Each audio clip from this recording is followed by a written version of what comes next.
Welcome to the Library of Awakening, hosted by CyberX, a space where curiosity meets courage and ideas come alive.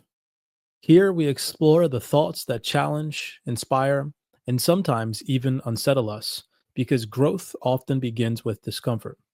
So, welcome to the journey. May this space inspire you to ask questions, explore the unknown, and most importantly, to awaken. This is the Library of Awakening. Alrighty, Library of Awakening family, what is going on? Welcome back to another episode. In this evening's episode, we are going to be diving into a David Icke classic titled The Guide to the Global Conspiracy and How to End It, particularly taking a look into chapter 3 titled Forbidden Knowledge. Now, if you all enjoy these deep dives, thoroughly reading through these chapters with you all, do me a favor, smash that thumbs up button before you jump off. Make sure that you guys are subscribed to the platform.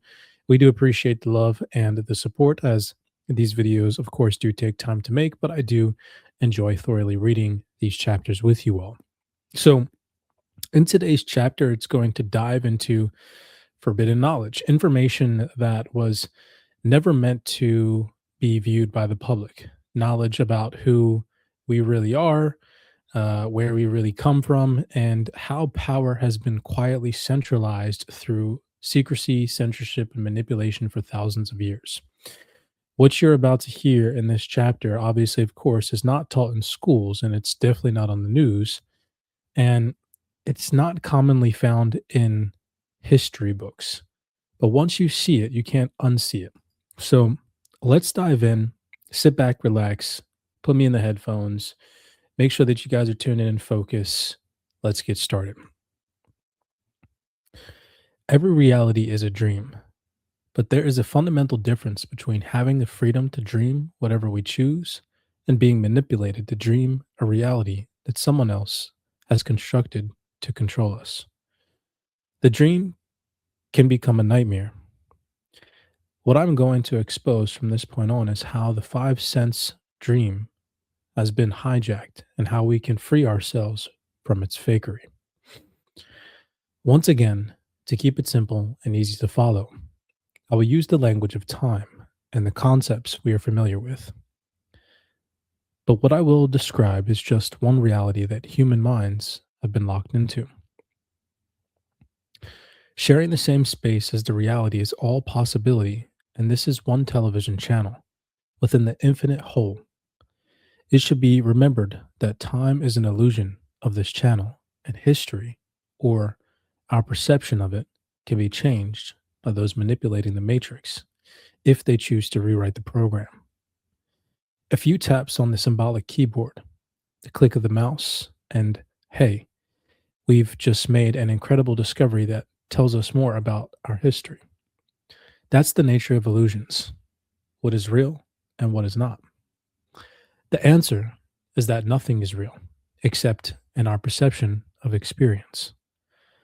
So, this is the story of our experienced reality, but because of its illusionary nature, there is always so much more to know.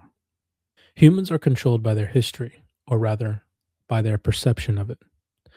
As George Orwell said in his incredibly prophetic book, 1984, he who controls the present controls the past. He who controls the past controls the future.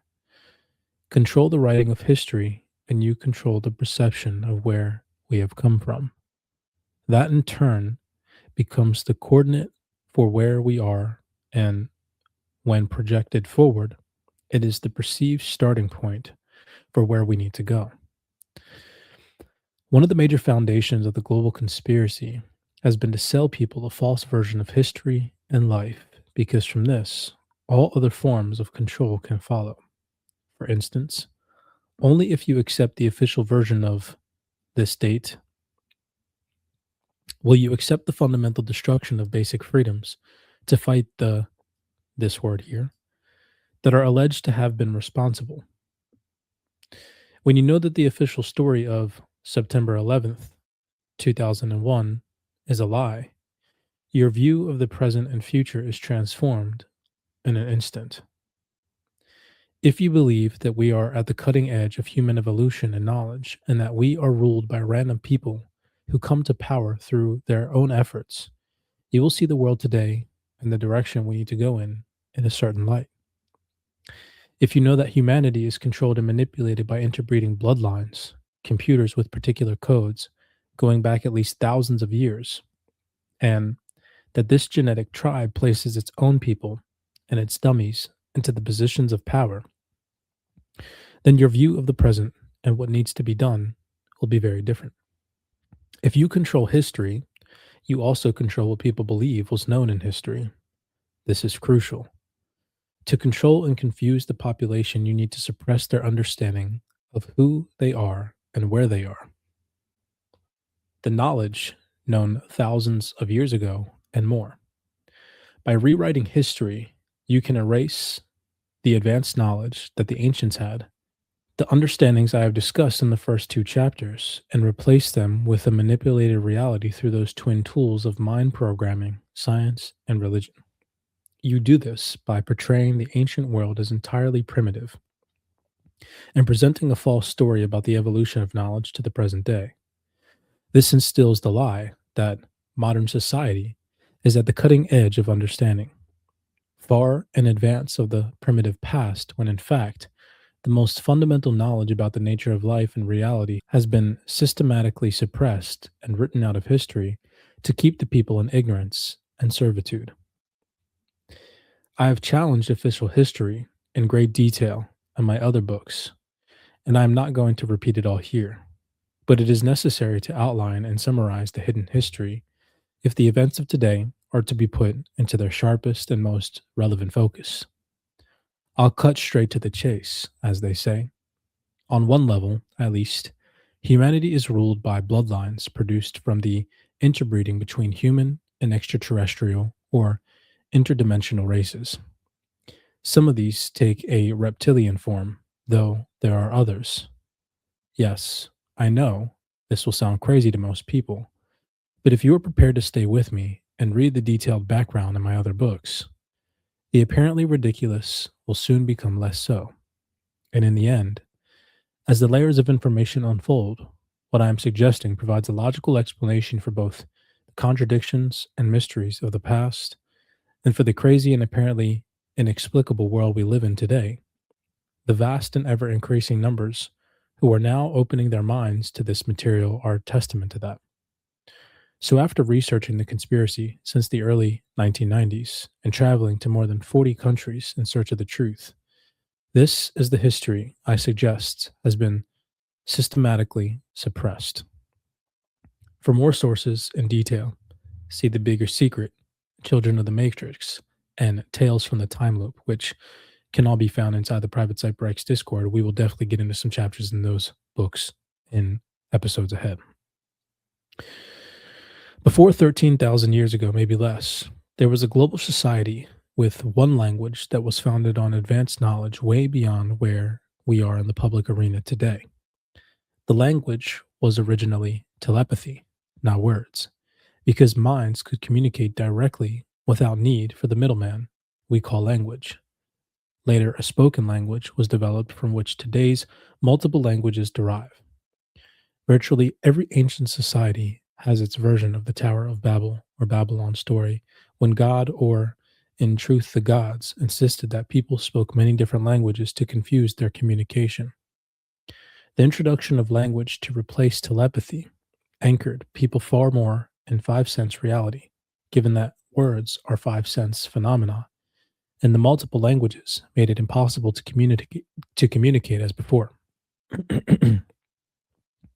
Those who study words from this perspective can see clear evidence of the original language from which all others came. My great friend, Credo Mutwa, the Zulu shaman, is one such person.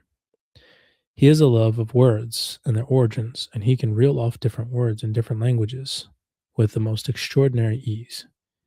He told me that as he traveled the world meeting the native descendants of the ancient peoples, it became so clear that our diversity of language had a single source. Even though he is a Zulu from South Africa, he said he could understand about 3 of every 5 words of the Hopi people, when he spent time with them in Arizona. It was at the same time almost wherever he went because of the single origin. However, this theme goes further. There are the mysterious structures built thousands of years ago all over the world that primitive people could never have constructed. Some are beyond the capability even of modern technology today. At Baalbek, northeast of Beirut in Lebanon, three massive chunks of stone, each weighing 800 tons, were moved at least a third of a mile and positioned high up on a wall. This was done thousands of years before Christ. Another block nearby weighs 1,000 tons, the weight of several jumbo jets. How is this possible? Official history does not wish to address such questions for fear of where it might lead. In Peru, you have ancient temples and other sites built with stones weighing 440 tons, and just across the border of Tiahuanaco, some 11,000 years ago. In Peru, you have ancient temples and other sites built with stones weighing 440 tons, and just across the border at Tiahuanaco in Bolivia, blocks weighing 100 tons are connected by metal clamps. The site is dated at least some 11,000 years ago. Also in Peru, there are mysterious Nazca lines formed when the ancients scored away the top surface of the land to reveal the white subsurface. By this method were created incredible depictions of animals, fish, insects, birds, and the images are made with one continuous line, and some were only seen in their entirety after the year 1939 when people began to fly over the region, because they can only be seen in full at heights of 1 to 2,000 feet. Rock carvings dating back more than 10,000 years were found during an expedition to Mirachasu Plateau, northeast of Lima, Peru. And these include sculptures representing people and animals, most of which are not native to Peru. They include a polar bear, a walrus, an African lion, a penguin, and a stegosaurus. Stegosaurus. Dinosaurs were unknown to science until the 1880s, and the Stegosaurus was not identified until 1901. The knowledge which allowed wanderers like Nazca, Baalbek, and the Great Pyramid of Giza, and other amazing creations to be built with such precision and scale, came from an advanced extraterrestrial interdimensional race, or races, that in ancient times lived among a more primitive general population. As books and television documentaries in recent years have shown, these amazing ancient structures, temples, stone circles, and standing stones were not only lined up precisely with the sun, moon, and certain star systems, they were aligned just as precisely in relationship to each other all over the planet. The building techniques and designs were often the same on different sides of the world, and they used in their geometry and scale the hidden number systems of pi, Fibonacci, and the sexagesimal system based on 60, which is detailed in the book How We Were Made by William Neal. They also used granite or sandstone, both full of quartz and crystal, for their fantastic structures like pyramids, Baalbek, Stonehenge, and such like. Enormous granite statues have been found that modern chisels, even those especially hardened and sharpened, cannot cut. How did the primitive ancients carve them? A precisely machined and shaped cube of metal was found in the center of a block of coal in Austria in 1885, and based on the age of that coal, it must have been made some 300,000 years ago. A piece of gold thread was found embedded in 8 feet of rock in Rutherford Mills, England in 1844, and that rock was estimated to go back 60 million years. Electric barriers have been found in ancient Egyptian tombs, and prehistoric animal bones have been discovered with bullets in them. The official version of history is baloney. If you go back far enough, societies were not isolated and disconnected. There was a global society controlled by the gods and representatives of the gods, being that were extremely technologically advanced compared with the mass of humanity, and well ahead of our society today, or at least ahead of the technology that we are allowed to see in the public arena. As the author and researcher of far ancient history, Colonel James Churchward wrote, civilizations have been born and completed and then forgotten again and again. There is nothing new under the sun. What is, has been, all that we learn and discover has existed before. Our inventions and discoveries are but reinventions and rediscoveries. I would say that is, at least in part, the time loop, the DVD, constantly repeating. There are endless legends and accounts all over the world that refer to a golden age, which was destroyed by a cataclysm, the fall of man. The ancient Greek poet Hesiod described the world before this fall. Man lived like gods, without vices or passions, vexation or toil, in happy companionships with divine beings. They passed their days in tranquility and joy, living together in perfect equality, united by mutual confidence and love. The earth was more beautiful than now and spontaneously yielded an abundant variety of fruits. Human beings and animals spoke the same language and conversed with each other through telepathy. Men were considered mere boys at hundreds of years old. They had none of the infirmities of age to trouble them, and they passed to regions of superior life. It was in a gentle slumber. That is the world that we could be living in today, if it were not for the manipulation I'm going to expose. We will return to such a paradise once this reality has been purged of its ignorance. So that was part one of David Icke's guide to the global conspiracy and how to end it.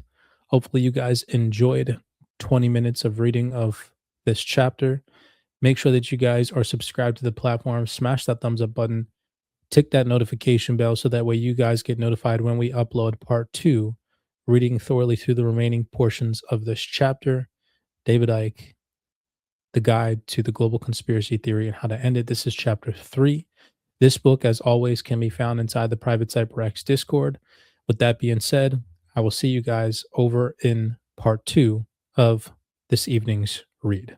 I know some of the perspectives that I share may be as challenging for you as they once were for me. But isn't that the beauty of exploration? Every perspective, no matter how unconventional, has something valuable to contribute to it if it's shared. Knowledge is not absolute.